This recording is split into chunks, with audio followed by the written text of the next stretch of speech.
सर्वधर्मस्वरूपिणे अवतार वरिष्ठाय रामकृष्णाय ते नमः। जननीं शारदां देवीं रामकृष्णं जगद्गुरुं पादपद्मे तयो श्रित्वा प्रणमामि मुहुर्मुहुः। नमः श्रीयतिराजाय विवेकानन्दसूरये सच्चित्सुखस्वरूपाय स्वामिने तापहरिणे। ঠাকুর মা স্বামীজির প্রিয় ভক্ত অনুরাগী, আজকের অনুধ্যানে আপনাদের সবাইকে আন্তরিক স্বাগত জানাচ্ছি। আসুন আমরা শুরু করি আজকের শ্রীমদ্ ভগবত গীতা অনুধ্যান।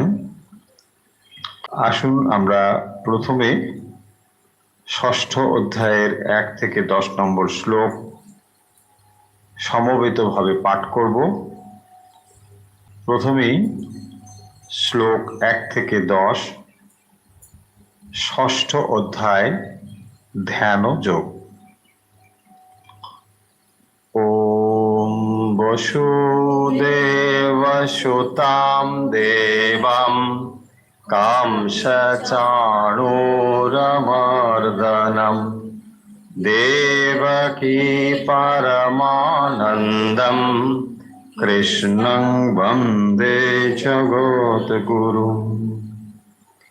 अथ षष्ठाध्याय ध्यानयोगः। श्रीभगवानुवाच अनाश्रितकर्मफलं कार्यं कर्म करोति यः स सन्न्यासी च योगी च न निरग्निर्न चाक्रियः यं सन्न्यासमिति प्राहुः योगं तं विद्धि पाण्डव। नो हि सन्न्यस्तसङ्कल्प योगी भवति कश्चन आरुरुक्षमुनिर्योगं कर्म कारणमुच्यते योगारूढस्य तस्यैव समकारणमुच्यते यदा हीनेन्द्रियार्थेषु न कर्मष्वनुसज्जते सर्वसङ्कल्पसन्न्यासी योगारूढस्तदुच्यते। ओद्धरेतात्मनात्मानं नात्मानम् अवसादयेत् आत्मैव यात्मनो बन्धो आत्मैव रिपुरात्मनः बन्धुरात्मा गणस्तस्य येनात्मैवात्मना जितः अनात्मनस्तु शत्रत्वे वर्तेतात्मैव शत्रुवा जितात्मना प्रशान्तस्य परमात्मा समाहितः शीतोष्णसुखदुःखेषु तथा मानापमानयोः ज्ञानविज्ञानतृप्तात्मा कूटस्थ विजितेन्द्रियः युक्तायित्युच्यते योगी समलोष्टाश्मकं जनः स्वेनिमित्रायुदासीन মাধ্যস্তাদ্বেষ্ববন্ধুষু সাধুষ্বপি চ পাপেষু সমবুদ্ধির্বিশিষ্যতে যোগী যুঞ্জিত সততম আত্মানম রহসি স্থিতঃ একাকীয়ত চিত্তাত্মা নিরাশীর পরিগ্রহ। এই অধ্যায়ের শুরুতেই আমরা দেখব যে ভগবান অর্জুনকে ধ্যানের বিষয়ে উপদেশ প্রদান করছেন এবং কে ধ্যান করবার উপযোগী বা উপযুক্ত সে কথা বলতে গিয়ে তিনি বলছেন সন্ন্যাসী উপযুক্ত, কিন্তু কাকে বলে সন্ন্যাসী তার ডেফিনেশন তিনি এখানে দিয়েছেন। সন্ন্যাসী এবং যোগী সমার্থক সেই কথা বোঝাতে গিয়ে ভগবান 1 নম্বর শ্লোকে প্রথমেই সন্ন্যাসী কাকে বলে না অনাশ্রিত কর্মফলম কার্যম কর্ম করোতি ইয়ঃ স সন্ন্যাসী। তিনি হচ্ছেন সন্ন্যাসী যিনি কর্মফলম অনাশ্রিতঃ, কর্মের ফলের ওপরে যিনি নির্ভর করেন না, অনাশ্রিতঃ। যে কোনো কর্ম করলেই তার একটি ফল অবশ্যই থাকবে, একটি বা একাধিক ফল থাকতেই পারে, কিন্তু সেই ফলের ওপরে যিনি নির্ভরশীল না হয়ে কর্ম করেন, নির্ভরশীল নয় মানে তিনি কর্ম করছেন না তা নয়, তিনি কর্ম করেন অথচ কর্মফলের ওপরে নির্ভরশীল নন, আশ্রয় করেন না, তাকেই বলা হয়েছে যথার্থ সন্ন্যাসী। সা যোগী চা, এবং তিনি যোগীও, সা যোগী, যোগী মানে যিনি যুক্ত করেন কার সঙ্গে, ভগবানের সঙ্গে।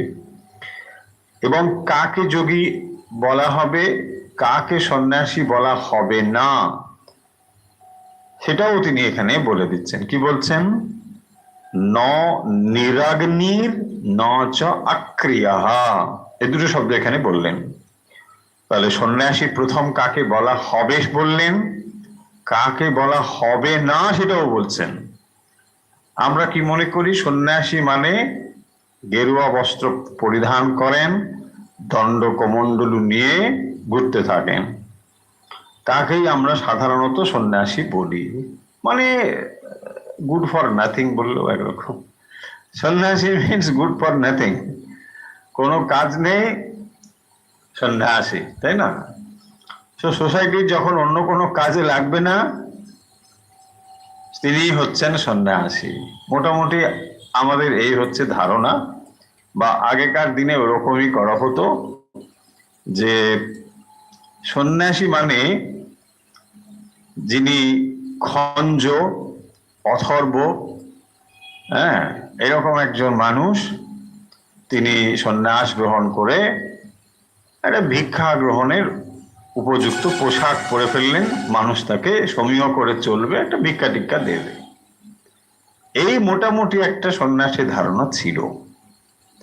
কিন্তু ভগবান বলছেন 5000 বছর আগে অন্তত পক্ষে, ফলে আমাদের যে প্র্যাকটিস বা যা আমরা দেখেছি তার বহু পূর্বের এই উপদেশ ভগবান দিচ্ছেন। তাহলে কাকে বলা হবে রিয়েল সন্ন্যাসী? কারণ অর্জুন একবার সন্ন্যাসী হবেন বলে বলেছিলেন, সেটা অবশ্য চাপে পড়ে, ইচ্ছে ছিল না সত্যি সত্যি সন্ন্যাসী হওয়ার। যুদ্ধক্ষেত্রে গিয়ে কেউ বলে সন্ন্যাসী হব, হব না, তাই না? যখন কোনো বাবা মা তার ছেলেকে পাঠিয়ে দিচ্ছে, দেখো তোমাকে জয়েন্ট দিতে হবে, চলো, তো জয়েন্ট যখন দেখছে, ওরে বাবা, জয়েন্টে পরীক্ষা দেবে তো বিরাট ব্যাপার, অনেক পেপার টেপার আছে, এসব করে ভালো নম্বর পেতে হবে, তারপরে ডাক্তারি। বলছে মা দরকার নেই, আমি স্কুল মাস্টার হব। হ্যাঁ, তখন কি মানে, তুমি যদি স্কুল মাস্টার হবে তো আগেই বলতে পারতে, আমি জয়েন্টের জন্য তোমাকে এত প্রিপারেশন করলাম, এত কাণ্ড করলাম। তার মানে দেখুন, এখানে যে সে বলছে অন্য প্রফেশনে যাবে, এইটা তার যথার্থ উদ্দেশ্য ছিল না। ওখানে বাধা পেয়ে আর একটা অপশন সে এটা খুঁজে নিল। এই দুটো পয়েন্ট মনে রাখতে হবে। তার ইচ্ছে ছিল কিন্তু জয়েন্টে যাবাই, যখন ভয়াবহ অবস্থা দেখলো যে ওখানে পারবো না, তাই সে ঠিক করছে এখন আমি যদি একটা কোন রকম পাঠশালায় মাস্টারি করতে পারি তাহলে আমার চলবে, আমি বাপু এততে যাব না। কেন না, কেন পাঠশালায় মাস্টারি করা কি খারাপ? কত সুন্দর। আপনার কি মনে হবে আপাতত শুনে, আরে তাই তো, আমার ছেলে একেবারে গ্রেট, পাঠশালায় পড়াবে, ভারী সুন্দর, ভেরি গুড, খুব ভালো। কিন্তু আসল ব্যাপারটা তা নয়। এইটি হচ্ছে পয়েন্ট, মনে রাখতে হবে। কারণ অর্জুন যখন বলছেন আমি সন্ন্যাসী হয়ে যাব, কারণ কি এত লোকজন মেরে এত কাণ্ড করার পরে আমি রাজ্য পেতে চাই না, তো তখন আপনার অর্জুনকেই সাপোর্ট করতে ইচ্ছে করবে। বাহ, অর্জুন তো ভালো ছেলে, একবার গুড বয়, কারণ ওই সংগ্রাম চায় না, শান্তি চায়, যুদ্ধ চায় না, তাই না? স্লোগানের মতন শোনাচ্ছে, ভালোই লাগছে। কিন্তু ব্যাপারটা তা নয়। ব্যাপার হচ্ছে মানে যুদ্ধের ভয়াবহ অবস্থাটা অনুমান করতে পেরেছে। ভয়াবহ ইন দ্যাট সেন্স, আমার লোক মারা যাবে বলে, অন্য মানুষ মারা যাবে বলে তার দুঃখ নেই, কিন্তু তার প্রিয়জন মারা যেতে পারে, এটাই হচ্ছে কারণ। তাহলে যখন তার প্রিয়জন মারা যাবে বলে তার আশঙ্কা হচ্ছে, কারণ ভগবান রথ নিয়ে এসে দাঁড় করিয়ে দিয়েছেন কোথায়? একেবারে যেখানে দ্রোণ আর ভীষ্ম রয়েছে তার সামনেই রথটাকে নিয়ে এসে উনি দাঁড় করিয়ে দিয়েছেন। এবারে দেখুন, যদি এই রথ ভগবানের কিরকম, শ্রীকৃষ্ণ তো সারথি, তিনি যদি ইচ্ছে করতেন রথটাকে দাঁড় করাতে পারতেন দুর্যোধনের সামনে। যদি দুর্যোধনের সামনে এটা দাঁড় করাতেন তাহলে এই প্রশ্ন উঠতই না। তাহলে এই যে ভগবত গীতা সম্পন্ন এত 700 শ্লোক, খুব সম্ভবত এটা দরকার হতো না, হতোই না।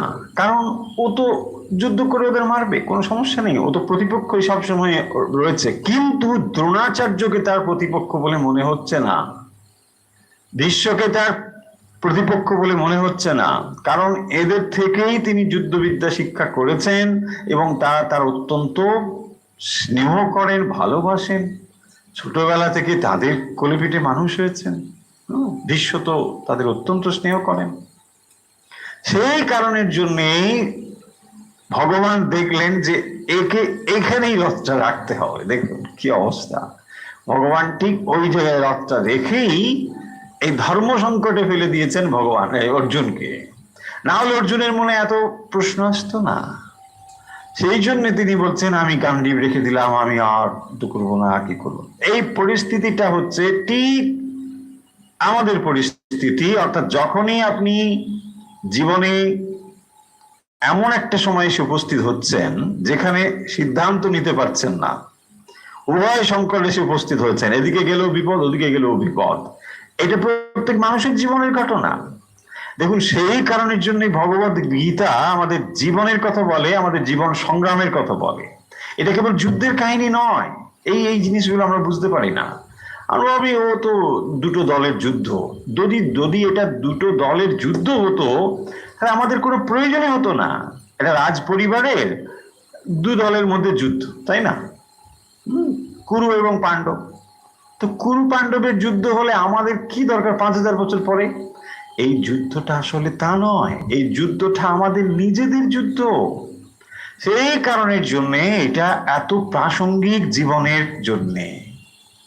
ভগবত গীতা সেই কারণের জন্যে আজ 5000 বছর পরেও পড়া হচ্ছে, শুধু নয় আরো 5000 বছর পরেও পড়া হবে, কোনো চিন্তা নেই। এই ভগবত গীতা এমন একটি জিনিস হবে। তো সেই জন্যে ভগবত গীতার সূচনা বা শুরুটা হচ্ছে ওখানে, যে যখন অর্জুন এমন একটি অবস্থায় এসে হাজির হয়েছেন যেখানে তার আইডেন্টিটি নিয়ে সমস্যা হয়েছে, তার ভূমিকাটা নিয়ে সমস্যা হয়েছে। যখন ভূমিকা আপনার পরিষ্কার হয়ে যায়, তখন অ্যাকশন করতে কোনো অসুবিধা হয় না। খুব ভালো করে বুঝুন, ধরুন আপনার একটা পরিবারে আপনি একজন মা, বা আপনি একজন কর্ত্রী, বা আপনি একজন কিছু হয়েছে, যখন আপনি এটা বুঝে যান যে এটা আমার ভূমিকা, তখন আপনি সেই অনুযায়ী অ্যাক্ট করবেন বা রিয়াক্ট করবেন, এটা কোনো সমস্যা নেই, তাই না? মা হিসেবে নিশ্চয়ই আপনার দায়িত্ব থাকতে পারে, স্বামী হিসেবে থাকতে পারে, স্ত্রী হিসেবে থাকতে পারে। ডেফিনেটলি যখনই আপনি বুঝছেন যে আমি স্ত্রী, আমার কতগুলো রেসপন্সিবিলিটি রয়েছে, এটা কোনো বোঝানোর দরকার নেই, কারণ ওটা আপনাকে শেখাতেই হবে না। কিন্তু আপনাকে যেটা জানতে হবে আপনার ভূমিকাটা কি, তাই না? প্রথম এটাই হচ্ছে প্রত্যেক মানুষের একটা প্রাথমিক দরকার, যে তার ভূমিকা কোথায়। যখন সে দেখবে যে আমার ভূমিকা এই, তখন সেটা করতে হবে। দেখুন, কোনো একটা ভূমিকার সঙ্গে কোনো একটাকে যদি আমরা মিলিয়ে না ফেলতে পারি, তাহলেই দেখবেন আপনি পূর্ণ জ্ঞানী হয়ে যাবেন। আপনার যত ভূমিকা থাকে, একজন মানুষের অনেক ভূমিকা আছে, কিন্তু কোনো ভূমিকার সঙ্গে কোনো ভূমিকাকে মিলিয়ে ফেলবেন না। প্রত্যেকটা ভূমিকাকে আপনি যথাযথভাবে করে চলুন, দেখবেন আপনি স্থিতপ্রজ্ঞ। এটাই ব্রহ্মজ্ঞান। কিন্তু আপনি এটা করতে পারেন না, সাধারণ মানুষ এটা করতে পারে না, সেখানেই সমস্যা। আপনি মা, কোথায়? বাড়িতে, ঠিক। আপনার ছেলে রয়েছে, তার প্রতি আপনি কর্তব্য করছেন, কোনো সমস্যা নেই। তো এই ছেলেটি যখন আপনার স্কুলে, আপনি ধরুন স্কুলে পড়ান, ও আপনার কাছে তখন ছাত্র, তখন কিন্তু আপনার ছেলে নয়, ও আপনার স্টুডেন্ট, ছাত্র। যদি আপনি ওকে ছেলে বলে ভাবেন, তখন কি হবে? আর ছাত্র বলে ভাবাটা হলো না। তখন আপনি নম্বর দেওয়ার সময়, আরে না না, ওর নাম ঠিক আছে, ঠিক আছে, 7 দিলেই হবে, 7 দিয়েই দাও, 7 দিও, ঠিক আছে। দেখুন এটা হবে কি না? যখন ওইটি অন্য কোনো ছেলের ক্ষেত্রে, না না 5ই দাও, ওকে ছাড় দেওয়া যায় না, 5 নম্বর দিতে হবে, আমার ছেলে 7 নম্বর দিতেই হবে, তাই না? এই যে পার্সোনালিটিটা হয়ে গেল, এটা কি করে হলো? এই আইডেন্টিফিকেশন ক্রাইসিস, এইটি হচ্ছে মূল। যদি আপনি বুঝতে পারেন, টোটাল ভগবত গীতা বুঝে যাবেন। এইটার উপরেই ভগবত গীতা দাঁড়িয়ে আছে। এবং শুধু তাই নয়, আমাদের সমগ্র ব্যবহার, সমগ্র যে আমরা এই জগৎ সংসারে ব্যবহার করছি, এই আইডেন্টিটিটা হচ্ছে ফার্স্ট। আপনাকে এটা ডিটারমিন করতে হবে। কালকে আমরা প্রশ্ন পাচ্ছিলাম না যে কি হবে সোসাইটিতে, আর আপনি কি সোসাইটিকে চালাচ্ছেন? যদি না চালান, তাহলে আপনার ওই প্রশ্নগুলো নিয়ে এত ভাবনা চিন্তার কারণটা কি? দেখবেন আমরা যে ভূমিকা আমাদের নেই সেটা নিয়ে ভাবছি, অথচ যে ভূমিকাটা রয়েছে সেটা নিয়ে আমি ভাবিত নয়। এই হচ্ছে আমাদের এক সমস্যা। আপনাকে তো দেশের প্রধানমন্ত্রী করা হয়নি, প্রধানমন্ত্রী রয়েছে দেশের ভাবার জন্য, কে যাই হোক যে রয়েছে, তাই না? সেটা তো আপনার আমার হওয়ার কথা নয়। তার ভূমিকা, আপনি আমার ভূমিকা যদি ঠিক মতন আমরা করি, তো ডেফিনেটলি প্রধানমন্ত্রীও তার ভূমিকা যথাযথভাবেই করবেন, এবং দেশ সুন্দর চলবে কিনা বলুন?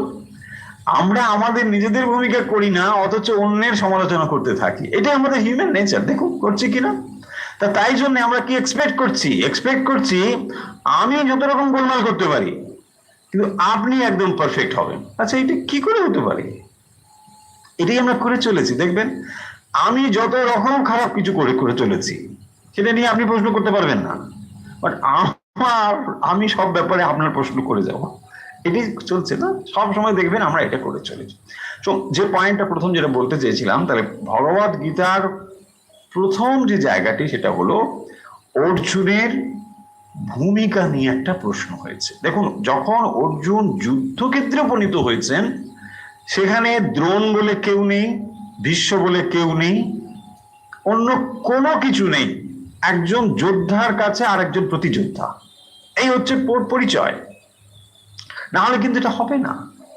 দেখুন, আপনি সমাজের জীবনের যে কোনো ক্ষেত্রে দেখুন, একজন ডাক্তার, তো তিনি যদি অপারেশন করার সময় মনে করেন যে আমার ছেলে, একমাত্র ছেলে, অপারেশন করতে পারবে? পারবেই না। সাধারণত তাই করতে দেওয়া হয় না, নার্ভ ফেল করে যাবে, সেই জন্য অন্য কাউকে দেওয়া হয়। তার মানে তখন আপনার ভূমিকা ওটাই। দেখুন, যদি আপনি 100% ওই ভূমিকাটা তখন করতে পারেন, আপনি স্থিতপ্রজ্ঞ। সাধারণ মানুষ এটা পারে না। কি হয়? একটার সঙ্গে আরেকটা মিশে যায়, এবং মিশে যায় বলেই যত রকম গোলমাল তৈরি হয়। দেখুন হয় কিনা, যত রকম ক্রাইম থেকে শুরু করে যত রকম বেআইনি জিনিসগুলো হয় সব এখান থেকেই হয়, এই জায়গাটা থেকে হয়। তার মানে আইডেন্টিটি ক্রাইসিস থেকে হয়। তার যে ভূমিকা, সেই ভূমিকাটাকে মনে করিয়ে দেবার জন্যে ভগবান এই ভগবদ গীতা বারবার তাকে বলছেন, বুঝেছে? এত কথা বলার পরে মানে 5টি চ্যাপ্টার অলরেডি হয়ে গেছে, 6th চ্যাপ্টার এসে উপস্থিত হয়েছে। তো 6ষ্ঠ চ্যাপ্টার এসে ভগবান ধ্যানের কথা বলছেন। এখানে তিনি ধ্যানের কথা বলবেন। তার প্রসঙ্গটা শুরু করেছিলেন 5th চ্যাপ্টারের শেষের দিকে, সেটাই কন্টিনিউ করছেন এই চ্যাপ্টারেও, সেটা বলছেন। দিয়ে ভগবান বলছেন যে যিনি সন্ন্যাসী হবেন, যার কর্মফলের প্রতি আর কোনো আসক্তি নেই, তো তিনি হবেন যথার্থ সন্ন্যাসী। এবং সেই সন্ন্যাসী কি করবেন? তিনি যোগী হবেন, তিনি ধ্যান করতে পারবেন। তাহলে ধ্যানের জন্য কোয়ালিফাইড কে? সন্ন্যাসী। Very good. কিন্তু সন্ন্যাসী কে, এটাও এখানে বলে দেওয়া হলো। সন্ন্যাসী মানে কেবল কতগুলো বাইরের চিহ্ন ধারণ করলেই তাকে সন্ন্যাসী বলা হবে না। সেই জন্য বলেছেন ন নিরাগ্নি না চ আক্রিয়া। আমরা বারবার এই কথাগুলো বলে দিয়েছি, তো একটু রিপিট করে দিচ্ছি। না নিরাগ্নি মানে যিনি অগ্নিকে ত্যাগ করেছেন। অগ্নি মানে তখনকার দিনে মানে অগ্নি মেনটেন করতে হতো। তো অগ্নি প্রত্যেক গৃহস্থের কাছে অগ্নি থাকতো, তো সেখানে তারা আগে অগ্নি সেবা করবেন, তারপরে অন্য কিছু কাজকর্ম করবেন। যিনি সন্ন্যাসী হবেন তিনি এই অগ্নিহোত্রাদি যে কর্ম, এগুলোকে সব ত্যাগ করেন, তার আর এগুলো করতে হয় না, বুঝছে? তাহলে আমরা বাইরের দিক থেকে কি দেখলাম না, অগ্নিহোত্রাদি কর্মকে যিনি ত্যাগ করেছেন তিনি তাহলে সন্ন্যাসী। বলছেন না, যথার্থ সন্ন্যাসী কেবল অগ্নিকে ত্যাগ করলেই হবে না, তাকে সন্ন্যাসী হতে গেলে কর্মফল ত্যাগ করতে হবে।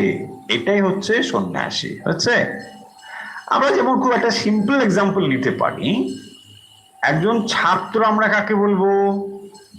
যে টিভি দেখে না, যে অনেক রাত পর্যন্ত ঘুমিয়ে থাকে না, মানে সকাল সকাল উঠে পড়ে, আর ঠিক আছে, তাকে আমরা বা পড়াশুনো খাতা বই নিয়ে টেবিলে চলে যায় ঠিক সময়ে, এগুলো সব ঠিক আছে।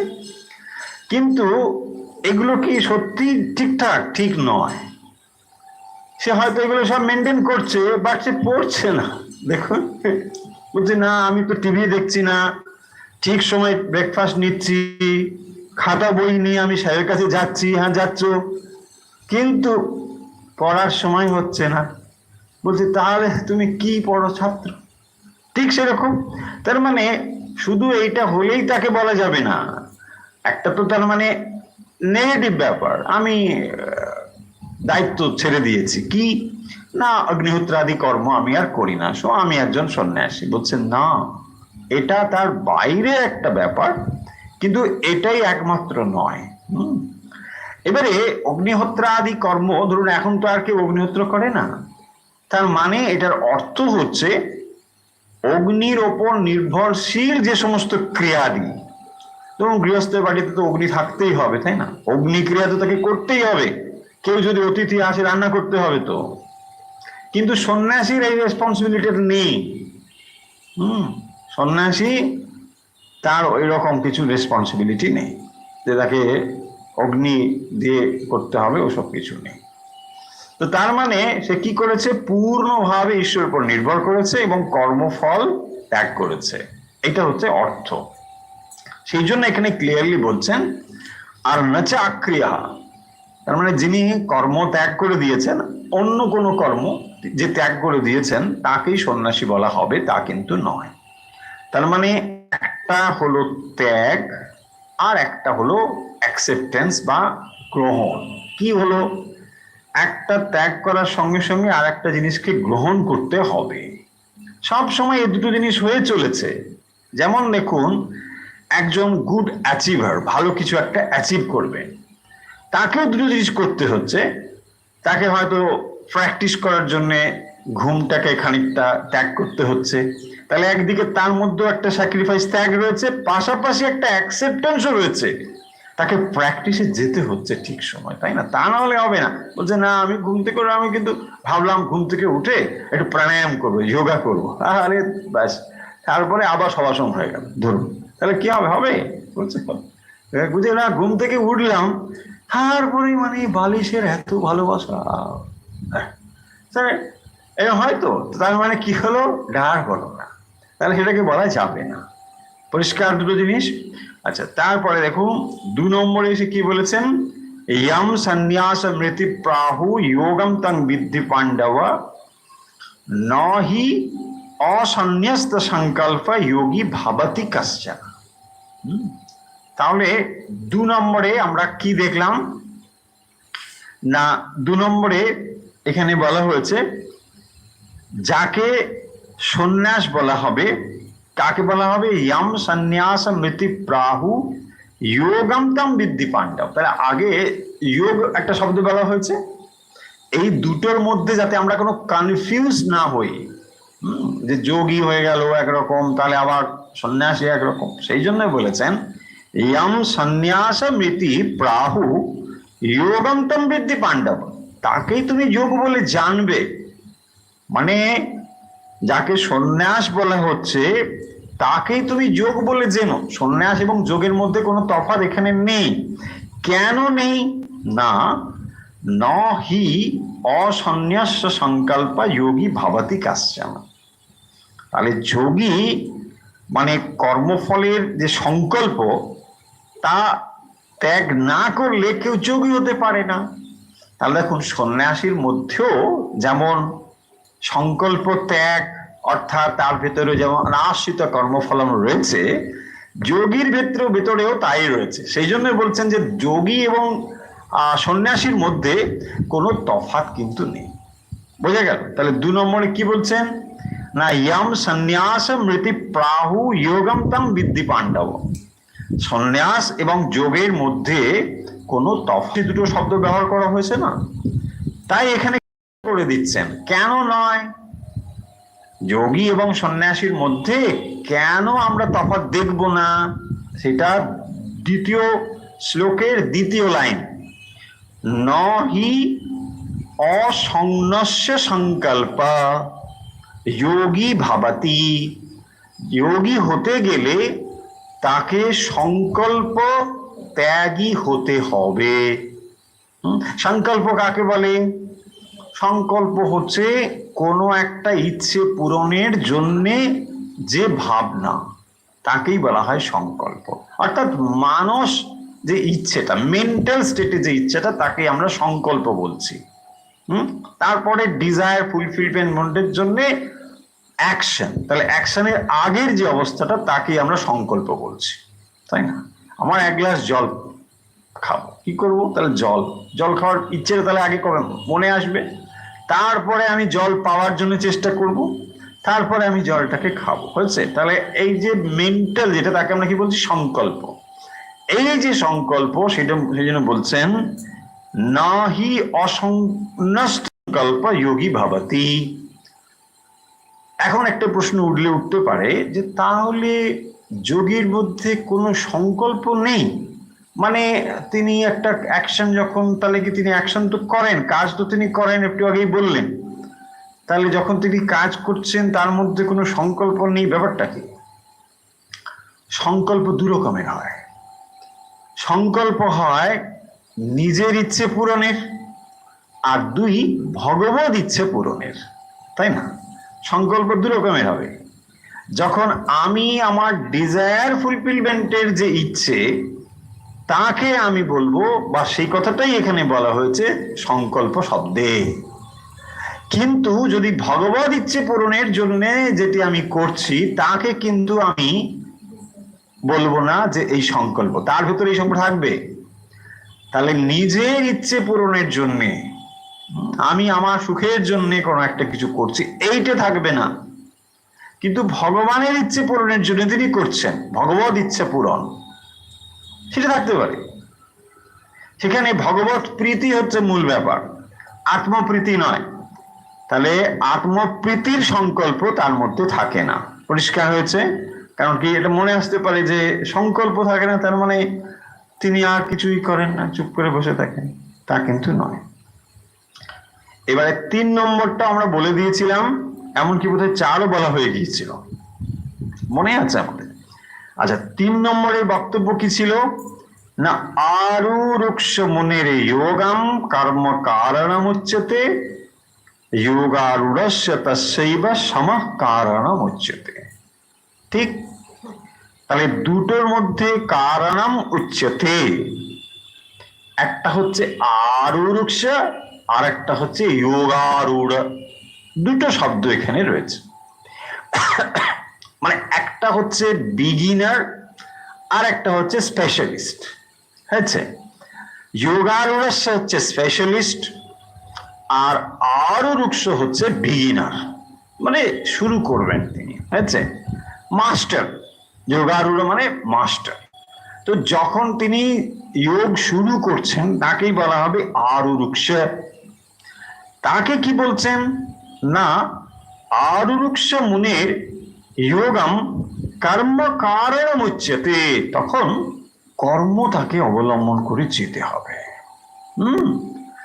আরুরুক্ষ যিনি, অর্থাৎ যিনি যোগ অভ্যাস করতে চেষ্টা করছেন, বিগিনার্স, তাকে আমাদের মনে হবে আচ্ছা তিনি যোগ অভ্যাস করবেন আবার কর্ম করবেন। এখানে যোগ মানে কি? যেমন যোগে বলা হয়েছে না, यम नियम आसन प्राणायाम प्रत्याहार, ধারণা ধ্যান সমাধি, এই হচ্ছে 8 প্রকার মানে অঙ্গ যোগের। এখন এই যোগগুলো যিনি অভ্যাস করছেন তিনি কর্মকে ধরে অগ্রসর হবেন, তাই না? কর্ম কারণম উচ্যতে, এই যে কর্মকে কারণ হিসেবে এখানে বলছেন, কেন বললেন? বিগিনারদের জন্য কেন কর্মকে বলা হলো, তাই না? আবার এখন দেখুন, এখন প্রশ্ন আরো অনেক রকম আসতে পারে যে আমরা বুঝবো কি করে যে আমরা বিগিনার নাকি আমরা মাস্টার, তাই না? সবাই তো মাস্টার, কত দূরে যোগ করছে। আরে দীক্ষা কত বছর হয়েছে? এখন 30 হয়ে গেছে, কত বছর দীক্ষা। তাহলে চিন্তা করুন, তাহলে দীক্ষা এতদিন হয়েছে মানে মাস্টার হয়ে গেছে, তাই না? এটা বোঝা যাবে কি করে কে বিগিনার আর কে মাস্টার, এটা বোঝা যাবে কি করে? যদি যোগ করতে গিয়ে মানে ধ্যান করতে গিয়ে শরীরটি ধ্যান করছে, চুপ করে এক জায়গায় বসে আছে, কিন্তু মন যদি হাটে বাজারে ঘুরতে থাকে, তাহলে বুঝতে হবে আমি এখনো বিগিনার আছি। হয়েছে? এটা যত বছরই হোক না কেন, সেটা বাইরে বললে ক্রেডিট, ঠিক আছে আমি এত বছরের ভক্ত, এটা ভালো কথা, কোনো সমস্যা নেই। এখানে আপনাকে কেউ সম্মান দেখাক, তাতে আপত্তি আমাদের কোনো কিছু নেই। কিন্তু নিজেকে এটা বুঝতে হবে যে আমি যখন মেডিটেশন করছি তখন আমার মন চারিদিকে ঘুরছে কিনা। যদি মন চারিদিকে ঘুরতে পারে বা ঘোরে, তাহলে বুঝতে হবে আমি এখনো কিন্তু যোগারূঢ় নয়, আরুরুক্ষ। তাহলে আরুরুক্ষ যখন হবে তখন কর্ম কারণম উচ্যতে, তখনই কি ভগবান বলছেন ন, কাজকে বাদ দিয়ে নয়, কাজটা করতে হবে, তখনই এটা চলতে থাকবে। হয়েছে? তাহলে দেখুন, আমরা ভাবি না কাজটা যার দরকার নেই, কাজ কাজ করতে হবে তোমাকে। কারণ যুদ্ধক্ষেত্রে ভগবান অর্জুনকে বলছেন যে তোমার যে কর্তব্য কর্ম এটা তোমাকে করতে হবে, তুমি যুদ্ধক্ষেত্রে এসেছো, যুদ্ধ তোমাকে করতে হবে। তুমি এখানে ভয় পেয়ে যুদ্ধ করবো না, ভিক্ষা করে থাকবো, এইসব আজে বাজে কথা চলবে না। ওই রকম আমাদেরও হয়, যখন আমরা কি করি, একটা বিপদে পড়ি, তখন কি হয়, আর কিছু দরকার নেই। এই জন্যে জীবন হচ্ছে একটা সংগ্রাম, সেই সংগ্রামের মুখে দাঁড়িয়ে যেটা আপনার কর্তব্য সেটা আপনাকে করতে হবে। ভগবত গীতা সেই জন্য দেখবেন শক্তির কথা বলে, ভগবত গীতা দুর্বলের কথা বলে না। ভগবত গীতা মানে এই একদম মানে কোনো শক্তি নেই এরকম না। ভগবত গীতা মানে একদম স্ট্রেংথফুল, স্ট্রেংথের কথা বলবে। কারণ ভগবত গীতা সেন্ট্রাল থিম হচ্ছে ত্যাগ। ত্যাগ তারাই করতে পারে যাদের মধ্যে শক্তি রয়েছে। দুর্বল কখনো ত্যাগ করতে পারে না। জগতে যারা ত্যাগী বলে বিবেচিত হন জগতের দৃষ্টিতে, দেখবেন তারা সকলেই অত্যন্ত দৃঢ় চরিত্রের মানুষ। ত্যাগী যারা তারা কেউ দুর্বল মানুষ না। দুর্বলরা কখনো ত্যাগ করতে পারে না। সাধারণত দুর্বল মানুষ ইন্দ্রিয়ে আসক্ত হয় বেশি। তাই ইন্দ্রিয় দমন করবার ক্ষমতা যাদের রয়েছে তারা কখনোই দুর্বল হতে পারে না, যদিও তারা পালোয়ানের মতন চেহারা বা নাও হতে পারে।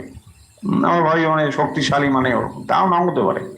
বাইরের দিক থেকে হয়তো তিনি পালোয়ান নন, কিন্তু তার মেন্টাল স্ট্রেংথ যথেষ্ট পরিমাণে রয়েছে বলেই তিনি এগুলোকে ওভারকাম করতে পারেন। তাই আমরা এই কথাগুলো যেন না বুঝি, মানে ভুল না বুঝি, যে যথার্থ যোগী হতে গেলে যখন তিনি অগ্রসর হচ্ছেন তখন তিনি কিন্তু কর্মকে অবলম্বন করেই অগ্রসর হবেন। তারপরে যখন তিনি যোগারূঢ় হয়েছেন, মানে যখন তিনি মাস্টার হয়ে গিয়েছেন, তখন আর তার ওই মনটাকে নিয়ন্ত্রণ করার দরকার নেই। মাইন্ড এখন কন্ট্রোল হয়ে গিয়েছে। এখন তাকে যেটা করতে হবে সেটা হচ্ছে মনের মধ্যে যে শান্তি সমা, সেইটাকে এখন তাকে প্র্যাকটিস করতে হবে। দেখুন, দুটো প্র্যাকটিসের মধ্যে তফাৎ আছে। একটা অবস্থাতে মাইন্ড ঘুরছে, এখানে ওখানে ওখানে নানা জায়গায় ঘুরছে। সেই মনটাকে বসাতে গেলে কাজ করতে হবে, এবং সেই কাজটা কি? নিষ্কাম কর্মযোগ। কর্মযোগ করতে হবে, বাট ফলাকাঙ্ক্ষা না করে। ফলাকাঙ্ক্ষা না করে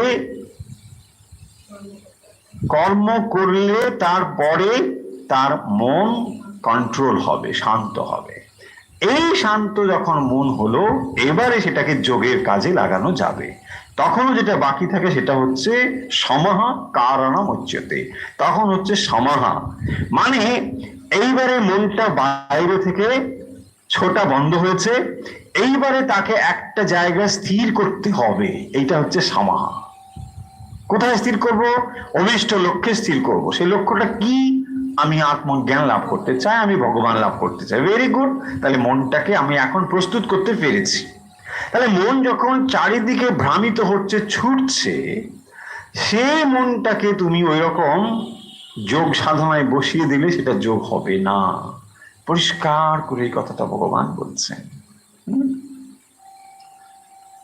যখন ওই প্রেমানন্দ মহারাজ বলছেন না সাধুদেরকে, ব্রহ্মচারীদেরকে, হ্যাঁ, যে কি হচ্ছে তোদের এখন? না, আমরা শাস্ত্র পড়ছি। আরে বাবা, আসলে মহারাজ চেয়েছেন ওখানে কাজের জন্যে কিছু লোক চাই, বাগান পরিষ্কার, সামনে ওখানে ঘাস টাস পরিষ্কার করতে হবে। আর ওরা শাস্ত্র পড়ছেন বলে, মানে দুদিকে হলো, ওদিকেও শাস্ত্র পাঠ বলে চলে গেল, ওইদিকে কাজটাও ফাঁকি দেওয়া খানিকটা হলো। তো মহারাজ তখন বলছেন, যদি শাস্ত্র পাঠের নামে মনের মধ্যে হাট বাজার বসাও, মানে ধ্যান করছি বলে যদি ব্যাস তাহলে কিন্তু টেনে নিয়ে আসবো কাজের জন্য। আর না হলে যদি করো, দ্যাটস গুড। মানে if you are qualified you can do it, কোনো সমস্যা নেই। বাট মনে মনে তুমি ভাবছো যে বিরাট যোগী হয়ে গেছো, বাট মাইন্ড কিন্তু ছটফট করছে এখানে ওখানে। No, don't do that. Hypocrite, এটা ঠিক নয়। এইটাই বলছেন, তাই না? যোগের নামে আমরা নিজেকে ঠকাচ্ছি। আমি ভাবছি যে না, আমি বিরাট যোগ সাধনা করছি। নো নো, হচ্ছে না। সময় নষ্ট করছো তুমি, তোমার জীবনটাকে তুমি কোথাও কাজে লাগাতে পারছো না। এক্স্যাক্টলি, ধরুন আমি জাস্ট একটা স্থূল এক্সাম্পল, ধরুন জিমে গেলে ভালো স্বাস্থ্য হবে, এটা সত্যি কথাই, কোনো অসুবিধা না। জিমে গিয়ে আমি জিমে যেই ঢুকলাম প্রথম, ওখানে রিসেপশনেই আমাকে বলছে একটু কফি খেয়ে যান। আরে বাবা, তো ঠিক আছে বা ফার্স্ট ক্লাস, আমি ওখানে রোজ জিমে কিন্তু যাই, গিয়ে কফি খেয়ে চলে আসি। দেখুন জিমে যাচ্ছে কিনা, বলছে হ্যাঁ না জিমে যাচ্ছে। আরে ওজন বাড়ছে কিনা, হ্যাঁ বলছে বাড়ছে। তাহলে কি করে বাড়ছে, না আমি রোজ জিমে যাচ্ছি। সত্য, কিন্তু জিমেই যাচ্ছে, কিন্তু ওখানে 1 কাপ করে কফি খেয়ে রোজ চলে আসছে। দেখুন, তো আমি বলছি ঠাকুর ঘরে, হ্যাঁ ঠাকুর ঘরে যাই আমি। মেডিটেশন, বলছে হ্যাঁ মেডিটেশন করছি, খুবই করছি। এই জায়গাগুলো পরিষ্কার করে বলছে। দেখুন এত ক্লিয়ারলি মানে আপনাকে বলে দিচ্ছে। দেখুন এখানে কাউকে ছোট বড় কিছু না। আপনি যদি নিজেকে মনে করেন যে yes I am qualified, you can do it. এখানে ভগবান বলছেন যে না, বাট কিন্তু নিজের অবস্থাটা বুঝে নাও। তোমার অবস্থাটা বুঝে তুমি অগ্রসর হও। তোমার যদি মনে হচ্ছে যে তুমি শুধু ওখানে বসেই আছো, নিজেকে ঠকাচ্ছ, কিছুই হচ্ছে না, তোমার সময় নষ্ট করছো, এটা যেন না হয়। হ্যাঁ, সেটা এখানে পরিষ্কার বলছে। তাহলে দেখুন 3 নম্বর শ্লোকের মূল বক্তব্য কি বলছেন। একটা পয়েন্ট হচ্ছে আরুরুক্ষ, মানে দোজ হু আর বিগিনার্স, তাদের জন্য বলছেন যে এটাও মানে কর্মটাও করতে হবে অ্যাট দ্য সেম টাইম। তার মানে এই কথার অর্থ কিন্তু আবার এরকম বুঝবেন না যে তাহলে আমরা কি আর জব ধান কাল থেকে ছেড়ে দিই, কাজ করতে শুরু করি। নো, এটাও কিন্তু কথা নয়। এটা কথা নয় মানে কর্মকে আপনি ড্রপ করে দেবেন না, কর্মটা করুন, অ্যাট দ্য সেম টাইম আপনি যেটা করার চেষ্টা করছেন দ্যাট অলসো ইউ ডু। ওটা আপনার চেষ্টা হচ্ছে। আপনার মন চলে যাচ্ছে, তাকে আপনি আবার ফিরিয়ে নিয়ে এসে একটা ট্রেনিং এর ভেতরে রেখেছেন মনটা, এটা গুড, করুন। কিন্তু কর্মটাকে এখনই ছেড়ে দেবেন না। যদি মনে করেন যে ছেড়ে দিলাম কর্ম এখন, না, সেই স্টেজটাই ভগবান বলছেন যে কর্ম তখন তোমাকে হেল্প করবে। কর্ম নিষ্কাম কর্মযোগ করো, অ্যাট দ্য সেম টাইম তুমি ওই প্র্যাকটিসটাও করতে থাকো। হলো এরপরে যখন তোমার এই চারিদিকে মন ছোটাটা বন্ধ হলো, এবারে তোমার কাজ রয়েছে। এইবারে বলছেন সমাহ কারণম উচ্চতে। এখন তোমার মনকে প্রশান্তির দিকে নিয়ে যেতে হবে। এর সিম্পল এক্সাম্পল হচ্ছে নিজেকে টেস্ট করবার জন্য, এটা এখানে লেখা নেই কিন্তু আমি নিজে নিজে বলছি। তো এটা হচ্ছে নিজেকে টেস্ট করবার জন্য কোনো অবলম্বন ছাড়া মিনস না মোবাইল ফোন, না কোনো মানুষ, না কোনো খবর কাগজ, না কিচ্ছু, কোনো কিছু ছাড়া আপনি যদি ফিল করেন I am very much comfortable, আমার মনটাকে আমি হ্যান্ডেল করবার জন্য যথেষ্ট উপযুক্ত, যোগ্য, দেন ইউ আর ফিট। এটা আপনাকে নিজেকে টেস্ট করতে হবে। কোনো ছাড়া মানে মোবাইল ফোন কোথায় গেল, নো, এটা হবে না। মোবাইল ফোন ছাড়া, উইদাউট এনি হেল্প, টিভি নেই, মোবাইল ফোন নেই, কোনো লোক নেই, কেউ নেই, জাস্ট আপনি alone, but you are very much comfortable, সুন্দর আছেন, কোনো সমস্যা নেই, দেন ইউ আর ফিট। মানে মনের মধ্যে উঠছে না, ইস ধারি কি হলো, মোবাইল দেখা হলো না, কে মেসেজ করেছে, কি করেছে, নো, এইটা নয়, কিচ্ছু উঠবে না, কোনো অবলম্বন ছাড়া, না 1 কাপ কফি, নো, নাথিং, কোনো কিচ্ছু নেই। বোঝা যাচ্ছে? তো এইটা ছাড়া যদি আমি মনে করি যে yes I am very much comfortable, আমি সুন্দর ছিলাম, কারণ আপনার সঙ্গে কে রয়েছে সব সময়? আপনার মন সব সময় আপনার সঙ্গে রয়েছে। যদি আপনি আপনার মনের সঙ্গে ম্যাচ করে কমফোর্টেবল থাকতে পারেন, আপনি যেখানেই যাবেন সেখানেই কমফোর্টেবল, কোনো অবলম্বন লাগবে না, কিচ্ছুটি লাগবে না, ইউ আর কোয়ালিফাইড। আর যদি আপনার মনে ওঠে না প্রচুর মানুষ আছে, 1 ঘন্টা তো দূরের কথা, 10 মিনিট থাকতে পারবে না, 10টা মিনিট থাকতে পারবে না, প্রচুর মানুষ আছে, কি হলো, হয়তো আপনি দেখতে পাচ্ছেন চুপ করে বসে আছে, কিন্তু মাইন্ডে তারপর কি হলো, আরে ওই আমার পেট ডগটা কি হলো, সেটা কি, হাজার রকম চিন্তা মাথার মধ্যে ঘুরছে। হয়েছে? এবার দেখুন, ঠিক এই জিনিসটি বোঝানোর জন্য 4-এ আবার বলেছেন, ওই আমরা পড়ে দিয়েছি যেটা, ইয়দাহি নিন্দ্রিয়ার্থেষু ন কর্ম সনুসজ্জতে সর্বসংকল্প সন্ন্যাসী যোগারূঢ়স্তদ। তাকে কি বলা হবে? যোগারূঢ়। ওই যে এখানে যোগারূঢ় বলেছেন, সেই যোগারূঢ় ডেফিনেশনটা 4 নম্বরে বলেছেন। কাকে যোগারূঢ় বলা হবে? যদাহি ন ইন্দ্রিয় অর্থেষু ন কর্ম সনুসজ্জতে সর্ব সংকল্প সন্ন্যাসী যোগারূঢ়স্তদুচ্যতে। তাকে যোগারূঢ় বলা হবে যার ইন্দ্রিয় বিষয় ভোগে এবং তৎসাধনভূত কর্মসমূহে, ওইটারই ওই অ্যাপ্লিকেশনটা ওইটা বললাম, যে কোনো কিছু ছাড়া, তার মানে তার কোনো সংকল্প উঠছে না বা সংকল্পকে পূর্ণ করার জন্য কোনো অ্যাকশনও আসছে না, হয়েছে, তাকেই বলা হবে যোগারূঢ়। তাহলে আপনি দেখে নিন, আপনি আরূঢ় না আপনি যোগারূঢ়। যদি আপনি যোগারূঢ় হয়ে যান তাহলে এইটা, আর না হলে আরূঢ় হলে ওটা। এই আরে এই কথাটাকে 5000 বছর পরে শ্রীরামকৃষ্ণ কি বললেন? মায়ের গর্ভে যদি সন্তান আসে, শাশুড়ি তার কাজটা কমিয়ে দেয়, বললো না? তার মানে যখন সেই অবস্থাটা প্রাপ্ত হয়েছে, একটা অবস্থার কথা বলা হলো, সেই অবস্থাটা যখন প্রাপ্ত হবে তার আগে অবধি কাজগুলো কমিয়ে দিলে হবে না। বলছি না না আমার হবে না, তুমি এখন কাজ করো, যখন ওই অবস্থাটা আসবে তখন কাজটা কমবে। দেখুন একটা পয়েন্ট পর্যন্ত এটা বলা হয়েছে, তারপরে কাজটা অটোমেটিক ভাবে কমে যাবে। তারপরে কি বলছেন না, সন্তান হলে ওটা নিয়েই থাকবে। আচ্ছা না, সন্তান হলে ওকে নিয়েই থাকবে এবং ওকে ওটাই তার আনন্দ। এক্স্যাক্টলি দেখুন সমা কারণম উচ্চতে, যখন মাইন্ডটা কন্ট্রোল হয়ে গেল, এবারে ওই ভগবানের সঙ্গে সে যোগ করছে, যুক্ত করছে। সি সো নাইস না? ঠিক আছে, ভগবানের কথা সেই একভাবে বলেছেন সংস্কৃত করে, এখানে বাংলায় এসে একবার বলে গেছে। এই আপনার যেটা ভালো লাগেনি, সে সংস্কৃত শুনতে ভালো লাগে সংস্কৃত শুনুন, বাংলা বলে বাংলা শুনুন। মুশকিল হচ্ছে কি, আমরা বই চেপিয়ে রেখেছি, তুমি যা বলবে এবারে সব পাওয়া যাবে, আগেও যা বলেছো সব, পরেও যা বলেছো এর পরেও যা বলবে সব, তাই না? আবার যখন ভগবান আসবে তখন মানুষ দেখিয়ে দেবে, লেটেস্ট আপনি কথামৃত বলেছিলেন, দেখিয়ে দেবে কথামৃতে আপনি বলেছেন, দেখুন ঠিকঠাক না বললে গোলমাল আছে, তাই না? মানুষ এখন খুব দেখিয়ে দেবে। এখন তো আবার দেখানো রেকর্ডিং থাকবে হয়তো, আর ভিডিও টিডিও হয়ে যাবে, আর ভগবান আসলে এরপরে তো ভিডিও পাওয়া যাবে। চলুন, অনেক কথা হয়েছে, আজকে কিন্তু 5 নম্বর শ্লোকটা অ্যাটলিস্ট পড়তেই হবে। হ্যাঁ, আজকে একটু রিক্যাপ করলাম। 5 নম্বর শ্লোক খুব ইম্পর্টেন্ট, 5 এবং 6 ভগবত গীতার 6th চ্যাপ্টারের এই দুটো শ্লোক 5 and 6 খুব ইম্পর্টেন্ট শ্লোক। দেখুন কি বলছেন, উদ্ধারেত আত্মনাত্মানম নাত্মানম অবসাদয়েত আত্মৈব হ্যাত্মনো বন্ধু আত্মৈব রিপুরাত্মনঃ। খুব ইম্পর্টেন্ট শ্লোক, অত্যন্ত ইম্পর্টেন্ট শ্লোক।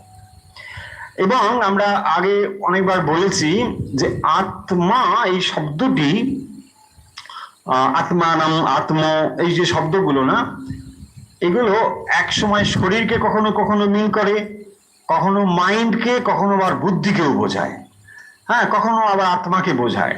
সেই জন্যে এই শব্দগুলো খুব কনফিউজিং, তাই আমাদের কনটেক্সট বুঝতে হয়, আমাদের ভাষ্যকারের উপর নির্ভর করতে হয় যে এর অর্থটা কিরকম হবে।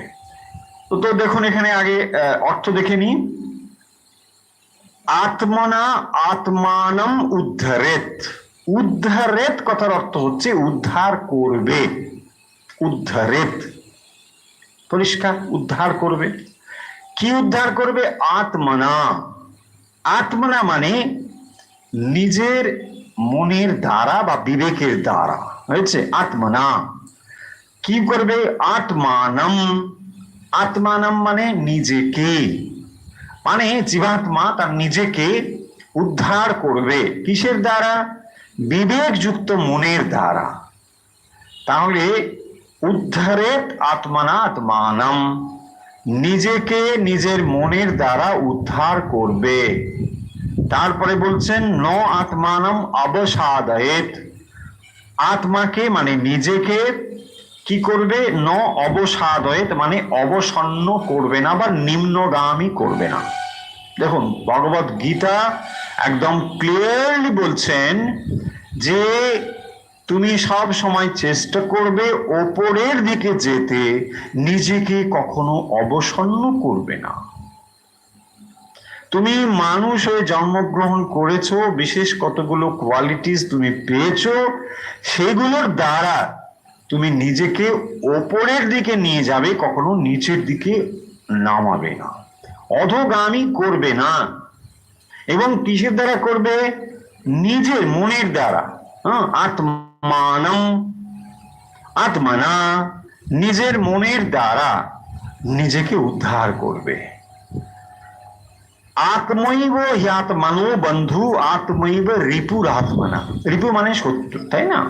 তাহলে বলছেন আত্মৈব হি আত্মনো বন্ধু, এই মনই তোমার নিজের বন্ধু, আবার এই মনই তোমার শত্রু।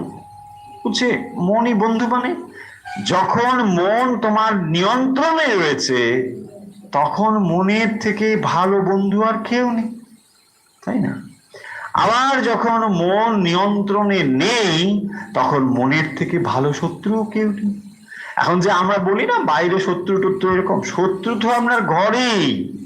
না না, গৃহশত্রুর কথা বলছি না, আপনি যার সঙ্গে রোজ ঘুমান সেই তো আপনার শত্রু, মন, তাই না? দেখুন, আপনার মনের সঙ্গেই তো আপনার শত্রু, মনই তো আপনার শত্রু, সব থেকে বড় শত্রু। সেটাই তো বলছেন যে mind when it is controlled, এর থেকে ভালো বন্ধু আর কেউ নেই, এর থেকে আর ভালো বন্ধু কেউ নেই। তাহলে এটাই হওয়া উচিত ছিল। মনের ফাংশনটা কি না, মন আমাদের ইন্দ্রিয় সঙ্গে সংযোগের ফলে যে জ্ঞান উৎপন্ন হয় তার সংযোগের কাজটি করে মন। আপনি একটা ফুল দেখছেন, ফুলের দিকে তাকিয়ে রয়েছেন, চোখ দেখছে, এর সঙ্গে সংযোগ করছে মন, তাই না? তার ফলে আপনি জ্ঞান লাভ করতে পারেন। এখন এই মন যদি আপনার বিপরীতে যায়, আপনি যা যা ইচ্ছে করেন, মন যদি তাকে সহায়ক করে, when it is controlled, তাহলে ঠিকঠাক আছে। কিন্তু এবারে মন যদি আপনাকে সে ইচ্ছে মতন যেদিকে খুশি সেদিকে নিয়ে চলে, তাহলে কিন্তু সমূহ সর্বনাশ, সমূহ সর্বনাশ। মানে আপনি একটা ঘোড়ার গাড়িতে বসেছেন, এখন ঘোড়াকে আপনি বলছেন তোমার যেদিকে খুশি সেদিকে নিয়ে চলো, তাহলে যেমন হবে, ঘোড়া কি করবে? কখনো ভালো জায়গায় নিয়ে যেতে পারে, কখনো কাটা চোপের মধ্যেও নিয়ে যেতে পারে। এইভাবেই আমরা সেটাকে কি করি? মুশকিল হচ্ছে কি দেখুন, এখানে আমরা কিরকম রং পয়েন্ট ভুল বুঝি। তাহলে টোটাল জিনিসটা কন্ট্রোল কার হাতে রয়েছে? আপনার হাতে।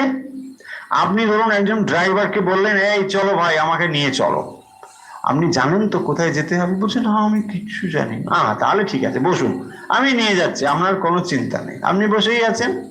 ও আপনাকে নিয়ে যাচ্ছে, যেদিক খুশি এদিক নিয়ে গেল, কখনো দুম করে একটা জায়গায় ফেলে দিল, কি করবেন? বলছি কোথায় নিয়ে গেলি? না না থাকুন বসে, কোনো চিন্তা নেই, আমি তো নিয়ে যাচ্ছি আপনাকে, আমার কিসের ভয়?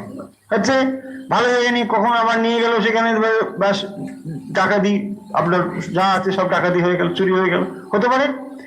এইটাকে আপনি কি ভাবছেন? না সব তেনার ইচ্ছাই হচ্ছে। তেনার ইচ্ছাই হচ্ছে না, এটা আপনার ইচ্ছাই হচ্ছে। তার মানে দেখুন, আপনি যদি আপনার মনের মাস্টার হন, তাহলে কি করবেন? যে না, লাগামটা আমার হাতে, এই তুমি এদিক ওদিক নিয়ে যাবে না, আমার দরকার আমি এখানে পৌঁছবো। আপনার মাইন্ড, আপনার জীবনটা কিসের জন্য? একটা লক্ষ্যে পৌঁছানোর জন্যে, তাই না? জীবনটা এরকম এরকম নয়। যখন একটা নির্দিষ্ট লক্ষ্যে আপনি পৌঁছবেন বলে স্থির করেছেন, তখন তো আপনি ড্রাইভারকে বলে দিতে পারেন না, এই যেদিক খুশি তুমি নিয়ে চলো। নো, আমার একটা লক্ষ্য আছে না, একটা সার্টেন পয়েন্ট আছে, আপনি সেখানে যাবেন, তাই জন্যই তো আপনি গাড়িতে উঠেছেন। দেখুন, এখন যদি উল্টো হয়ে যায়, আপনি যদি এখানে ড্রাইভারটাকে মন বলছি, তাহলে যদি আপনি মনের ওপরে বলেন যে মন তুমি আমাকে যেদিক খুশি নিয়ে চলো, তাহলে কি হবে? ও ওর মতো নিয়ে যাবে, আর আপনি সেটাকে কি বলবেন? না আমার ভাগ্য। না, ভাগ্য নয়, আপনি আপনার ভাগ্যের নিয়ন্ত্রক। দেখুন, আপনি আপনার ভাগ্যের নিয়ন্ত্রক, আপনি করতে পারবেন। যদি ভালো আপনি করেন, আপনি ভালো করবেন, মন্দ করলে, ভালো মন্দ বিচারটা করতে হচ্ছে mind control, only things is mind. So এখানে কনটেক্সটটা হচ্ছে মাইন্ড। এই যখন মাইন্ডকে আমরা কন্ট্রোল করতে পারি, সেই মাইন্ড হয় আমাদের সব থেকে ভালো বন্ধু, আর যখন এই মাইন্ডকে আমরা কন্ট্রোল করতে পারি না, এ হবে আমাদের সব থেকে খারাপ শত্রু। হয়েছে? এই কথাটাই এখানে বলছেন। এবং দেখুন এখানে অনেকগুলো কথা রয়েছে। উদ্ধরেত আত্মনা আত্মানম, নিজেকে নিজের দ্বারা মানে মনের দ্বারা নিজেকে উদ্ধার করবে। কারণ এখানে অন্য কেউ নেই আপনাকে উদ্ধার করবার, এটা পরিষ্কার করে বুঝতে হবে। আধ্যাত্মিকতা শব্দের অর্থ হচ্ছে নিজের দায়িত্ব নিজের কাঁধে তুলে নেওয়া। বাট আমরা কি ভাবি, না না না না ঠিক আছে, কোনো অসুবিধা নেই, তা নয়। ইউ আর রেসপন্সিবল, এটা আপনার জীবনের ব্যাপার, এটা আপনার ব্যাপার। হ্যাঁ, আপনার জীবন যদি আপনি এমন করে কাটিয়ে দেন, কেটে গেল, ব্যাস ফিনিশ। হ্যাঁ, ভগবান বললেন কি কি করলি, না কি করবো, আর কি করলি, ঠিক আছে চলো। এক্স্যাক্টলি এটাই, কারণ এটা আপনার নিজের জীবন। আপনার নিজের জীবনে যদি আপনি প্রযত্নশীল না হন, আপনি যদি চেষ্টা না করেন, কেউ নেই আপনাকে উদ্ধার করবে। এইটা হচ্ছে একদম পরিষ্কার মনের মধ্যে রাখতে হবে। এর জন্য কাউকে আপনি দায়ী করবেন না, করতে পারেন না, যে না আমার স্বামীর জন্য এটা হলো না, আমার স্ত্রীর জন্য এটা হলো না, আমার ছেলের জন্য, না না না না, একদম রং নোশন, ভুল, এটা ঠিক নয়, কখনোই ঠিক নয়, কোন অবস্থাতেই ঠিক নয়। আপনি আপনার জীবনের জন্য কমপ্লিট রেসপন্সিবল। আপনার জীবনকে যথাযথভাবে নিয়ে যাওয়ার জন্য you are the only man. গুরু আপনাকে হেল্প করে, শাস্ত্র আপনাকে হেল্প করে, আচার্য আপনাকে হেল্প করে, বাট আপনাকে যেতে হবে। এক্সাম্পল ধরুন ট্রেকিং হয় না, পাহাড়ে টাহাড়ে লোকে যায় না, সেখানে কি হয়, অনেক ট্রেনিং থাকে, ক্যাম্প থাকে, অনেকে ট্রেনিং দেয়, বা ট্রেনিং যতই হোক না কেন যেতে হবে আপনাকে, রাইট? আপনি ওখানে পড়াশোনা করতে পারেন, থিওরি পড়েছেন, হ্যাঁ, পিঠে এখানে অক্সিজেনটা রাখবে, ওখানে এই রাখবে, জুতোটা এই করে পরবে, এইভাবে স্কেট করে, ঠিক আছে, কিন্তু হাঁটতে তো হবে আপনাকে, বিপদটা তো আপনাকেই মুখোমুখি হতে হবে, তাই না? এক্স্যাক্টলি এটাই স্পিরিচুয়ালিটি, হচ্ছে এই জিনিসটি। বুঝলে না, আমার দীক্ষা হয়েছে খুবই ভালো, খুবই ভালো, হয়নি আরো ভালো, ব্যাপারটা কিন্তু এখানেই হয়েছে। তাই খুব ইম্পর্টেন্ট এই শ্লোকটা, যে উদ্ধরেত আত্মানাত্মানম। আপনি মানুষ হয়ে জন্মগ্রহণ করেছেন, এই বিচার বুদ্ধি পশুদের মধ্যে নেই, অন্য কোন প্রাণীর মধ্যে নেই, একমাত্র মানুষকে অতিক্রম করতে পারে। স্বামীজি বলছেন মানুষ দেবতা হতে পারে। কি অদ্ভুত না? মানুষ অনেক খারাপ হতে পারে, ডেফিনেটলি পারে, মানুষ পশুকে অতিক্রম করে যেতে পারে, এট দ্য সেম টাইম একটা পশুই থাকতে পারে, একটা মানুষ দেবতা হতে পারে। অদ্ভুত, স্বামীজি বলেছেন। গরু কখনো মিথ্যে কথা বলে না, দেওয়াল কখনো চুরি করে না, না, কিন্তু মানুষ খারাপ কাজ করে, মানুষ দেবতা হতে পারে। মানুষের মধ্যে এই ক্ষমতা রয়েছে। হাও, কি করে হবে? Mind is the main faculty. মনই হচ্ছে সেই জিনিস। সব সময় দেখবে মন আপনাকে নিজের দিকে সব সময় টেনে রাখবার চেষ্টা করছে, সব সময় মন টেনে রাখার চেষ্টা করছে নিচের দিকে। আর আপনি কি করছেন? তাকে ওপরে উঠবার চেষ্টা করছেন, মনকে। এইটি হচ্ছে আপনার কাজ। জীবন সংগ্রাম মানে এটাই, পাড়ার পড়শির সঙ্গে কোমর বেঁধে ঝগড়া করা নয়। জীবন সংগ্রাম যে বলা হয় না, যে জীবন হচ্ছে একটা সংগ্রাম। কুরুক্ষেত্র হচ্ছে যুদ্ধ, ইয়েস, কুরুক্ষেত্র যুদ্ধ হচ্ছে নিজের সঙ্গে যুদ্ধ। প্রতিনিয়ত এই যুদ্ধ মনোভাবটা আপনার ভেতরে জাগিয়ে রাখতে হবে। যদি আপনি একটু জাগানো মানে ঘুমিয়ে পড়েন, মানে অসতর্ক in spiritual field, you are totally derailed. খুবই, সেই জন্য বলা হয়েছে কুলস্য ধারা নিশিত দূরত্বয়া। Spiritual field is like this. এই জন্য দেখবেন অত্যন্ত সতর্ক হতে হয়। হ্যাঁ, মানে কি ফিনিশ। আপনি হয়তো হয় বিপদটা জানেন না, আর না হয় somewhere you are compromised, that's all. এটা যে বলা হয়েছে না যে খুরস্য ধারা আংশিত দূরত্বয়া, আমরা অনেক সময় কি ভাবি একটু বাড়াবাড়ি করেছে, একটু বেশি বলে ফেলেছে বোধহয়। খুরস্য ধারা মানে এমন একটা অবস্থা যেখানে খুব শার্প ধারালো অস্ত্রের উপর দিয়ে আপনি হাঁটছেন, খুরের উপর দিয়ে হাঁটছেন, এইরকম একটা মানে এক্সাম্পল দিচ্ছেন। সেটা আমাদের কি মনে হবে, এটা একটু বাড়াবাড়ি বোধহয় বেশি বলেছে। নয়, বাড়াবাড়ি না, একটু কমই বলেছে। যে কোনো মুহূর্তে আপনার সমস্যা হয়ে যেতে পারে, যে কোনো মুহূর্তে। কারণ আপনি চারদিকে দেখুন, আপনার 5টা ইন্দ্রিয় একেবারে বহির্মুখী হয়ে রয়েছে। 5টা ঘোড়া, শক্তিশালী ঘোড়া, অত্যন্ত শক্তিশালী 5খানা ঘোড়া। এই ভাবছে ওদিকে টেনে নিয়ে যাবে, ওদিকে টেনে নিয়ে যাবে, এ ভাবছে ওদিকে টেনে নিয়ে যাবে, 5 দিকে টেনে নিয়ে যাচ্ছে। বাট আপনার হাতে ওই চাবুকটা ধরা রয়েছে, এন্ড আপনি ওটা নিয়ে একদম ঠিকঠাক হয়ে বসে আছেন। কোনটা যদি এদিক ওদিক হয়, সঙ্গে সঙ্গে সেটাকে আপনি অঙ্কুশ দিয়ে ঠিক করবে। এইটা যদি না করতে পারেন তাহলে কি হবে, ডেফিনেটলি আপনি এদিক ওদিক চলে যাবেন। তাহলে ভেবে দেখুন কত সতর্ক হতে হবে আপনাকে। এবং এখানে আর কেউ নেই, অন্য আর কেউ নেই, অন্য আর কেউ নেই, আপনাকেই বলছে না ভয় পাওয়া। ভয় পাওয়ার কিছু নেই, আপনি উদ্ধার হবেনই হবেন। সবাই এই পথ পেরিয়ে চলেছে, আমরা সবাই আমরা এই পথ পেরোতে পারবো। স্পিরিচুয়ালিটি সেই জন্য বলছেন সতর্ক থাকতে হবে, সবসময় সতর্ক থাকো, তাহলেই দেখবে তুমি উদ্ধার হতে পারবে। তাহলে দেখুন যোগ দৃষ্টি হচ্ছে এইটি, যে 5 নম্বরে বিশেষ করে এই কথাটি আমরা পড়লাম, উদ্ধারেত আত্মনাত্মানম, নিজেকে কখনোই অধোগামী করবে না, সব সময় চেষ্টা করবে নিজেকে ওপরের দিকে নিয়ে যেতে। কারণ মনের ভেতরে যে গুণগুলো আমাদেরকে ঊর্ধ্বগামী করে, সেই গুণগুলোকে সবসময় আমাদের চর্চা করা দরকার, তাহলেই দেখবেন আমরা ঊর্ধ্বগামী হতে পারবো। এই ভ্যালুজ গুলো আছে না, তো সেই মেন্টাল ভ্যালুজ গুলোকে যদি আমরা উপরের দিকে নিয়ে, তাহলে এটা সম্ভব। রাজসিক, সাত্ত্বিক এবং তামসিক, যখন আমাদের মধ্যে তামসিক এবং রাজসিক ভাব অধিক পরিমাণে রয়েছে, তখন সেগুলোকে কি করতে হবে না, তামসিকতাকে জয় করতে হলে রাজসিক ভাব আনতে হবে, এবং রাজসিক ভাবকেও জয় করে সাত্ত্বিক ভাব আনতে হবে, তবেই সেটা ঘটবে।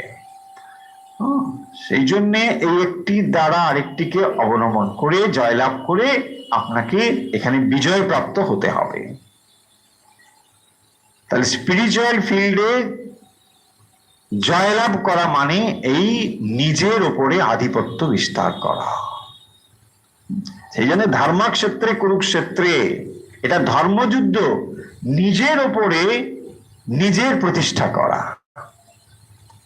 নিজের উপরে নিজের প্রতিষ্ঠা। এবং এবারে আপনি ভেবে দেখুন তো, শুধু কল্পনা করুন যে আপনি এমন একটা মনের অধিকারী, যে মনটাকে আপনি নিজে ইচ্ছে মতো চালাতে পারেন। সে কখনোই আপনাকে চালায় না, আপনি তাকে চালাতে পারেন। যদি এইরকম একটা অবস্থা আমরা কল্পনাও করি, এবারে আপনি যেখানে যান, সেটা স্বর্গ হোক, নরক হোক, সেটা ভূলোক হোক, যে কোনো লোকে, ইউ আর হ্যাপি। দেখুন, ইউ আর হ্যাপি, কারণ ইউর মাইন্ড ইজ কন্ট্রোল। আপনার মন যখন কন্ট্রোল হয়ে আছে, যে কোনো অবস্থাতেই আপনি সুখী, আপনি আনন্দে আছেন। আমাদের কে দুঃখ দেয়? মনই। সব সময় দেখবেন মন, এটা করলে ভালো হবে, এই ওটা করলে ভালো হবে, এই অপশন আপনার কাছে দিয়ে চলেছে মন। সব সময় দেখবেন এই কাণ্ড করে চলেছে, সব সময়। হ্যাঁ, এটা করছে, আর এই গীতা শুনবে কি, চলো চলো একটু এটা করে আসি, দেখুন, হ্যাঁ এটা ওটা করবে কি, আরে চলো এটা করে আসি, দেখুন, এই সব সময় এই কাণ্ড করে চলেছে মন। আর যখনই দেখবেন মন রজ এবং তামসিকতাতে পূর্ণ থাকবে, তখন ওই অপশন গুলোকে আপনার ভালো অপশন বলে মনে হবে। এই হচ্ছে মনের ট্রিকটাকে ধরার উপায়। সাত্ত্বিক মন যখন আপনার হয়েছে, তখনই দেখবেন এই শাস্ত্র, ধ্যান, এইগুলো ভালো লাগবে। আর না হলে বলছে না না, একদম এসব বাজে কথা, চল অত সময় করলে বরং আমার অনেক টাকা ইনকাম হতো, এইসব ভগবত গীতা পড়ে বকর বকর লাভ নেই, চল। এই তখন এইসব আপনার মনে আসবে, আরে টাকা নিয়ে করবেনটা কি? কিসের জন্য টাকা উপার্জন করবেন? হ্যাঁ, ভালো থাকা কাকে বলে সেটা আগে বুঝুন, তারপরে তো টাকা ইনকাম করতে যাবেন। টাকা থাকলেই ভালো হয়ে যাবে তা তো নয়। কিন্তু এই রজগুণ এবং তামসিক মন এটাই ডিসিশন নেবে যে সম্পদ মানেই আমি সুখী, কিন্তু বাস্তবিক তা হয় না। দেখুন, সম্পদ মানে আমরা কি বলি? আমরা ভাবি সম্পদ মানেই আমি সুখী, বা সম্পদ মানে আমি নিরাপদ, তাই না? বাট সম্পদ মানেই আপনি নিরাপদ নয়, বরং আপনি নিরাপদহীন, তাই না? যার বেশি সম্পদ আছে তাকে আবার সিকিউরিটি রাখতে হবে বেশি, তাই না? দেখুন, তাহলে সম্পদ মানেই আপনার নিরাপদহীনতা তৈরি হবে, আর সম্পদ মানেই আপনার টেনশন বাড়তে থাকবে। এটাকে আপনি এইভাবে ভাববেন কখন? যখন আপনার মধ্যে সাত্ত্বিক জিনিসটা রয়েছে, তা নাহলে এটা আপনার মনে উঠবেই না। এই চলছে। সেই জন্য এক শ্রেণীর মানুষ জগতে সম্পদ আহরণ করে চলেছেন, কিন্তু এন্ড দেখবেন অশান্তি হচ্ছে। আবার এক শ্রেণীর মানুষ এটাকে বুঝে সমস্ত সম্পদকে ত্যাগ করছেন, দিয়ে এন্ড তারা আনন্দে আছেন। বাস, দেখুন, এই তো চলছে, এই চলছে। তো এখানে 5 নম্বরে বিশেষ করে যে কথাটি বলা হলো, আরেকবার রিক্যাপ করে দিয়ে আমরা শেষ করব। এখানে বলছেন যে আত্মনা আত্মানম উদ্ধারেত, এই লাইনটাকে একদম মুখস্থ করে নিন, একদম অত্যন্ত সুন্দর লাইন। উদ্ধারেত আত্মনাত্মানম নাত্মানম অবসাদয়েত। সব সময় এটাকে সকাল সন্ধ্যা একবার করে মনে করবেন। মুখস্থ মানে এটা করলে পাপ হবে পুণ্য হবে এরকম বলছি না, কিন্তু এটা নিজেকে মনে করাবেন যে এই ঠিক, আমি যেন ভুলে না যাই। উদ্ধারেত আত্মনাত্মানম নাত্মানম অবসাদয়েত, একদম নিজেকে মনে করানোর জন্য এটা। দেখো, অবসন্ন করবে না, নিজেকে অধোগামী করবে না। কে করতে পারে? নিজেই করতে পারি। আমাকে অধোগামী কেউ করতে পারে না যদি না আমি নিজে অধোগামী হই, তাই না? দেখুন, প্রত্যেক মানুষের মধ্যে ফ্যাকাল্টি রয়েছে, ভগবান এটা করে দিয়েছেন, কারণ মন দিয়ে দিয়েছেন। এবং মনের ওপরে আরেকটা ফ্যাকাল্টি দিয়েছে, সেটা পরে আসবো, পরে শ্লোকে বলা হবে, দ্যাট ইজ কল্ড বুদ্ধি। সো মনটাকে বাঁচানোর জন্য আপনার উপরে আরেকটা ফ্যাকাল্টি রয়েছে, তাকে বলা হয় বুদ্ধি। বুদ্ধি মানে বিচার ক্ষমতা। মন আপনার কাছে অনেক সময় প্রলোভন নিয়ে আসে, কিন্তু বুদ্ধি আপনাকে বিচার করে ঠিক করে। মন বলছে এই চলো আইসক্রিম খাও, কিন্তু ডাক্তার বারণ করেছে আইসক্রিম খাবে না, এটা আপনার কে বলে? বুদ্ধি। বলছে না না, আইসক্রিম খাওয়া যাবে না।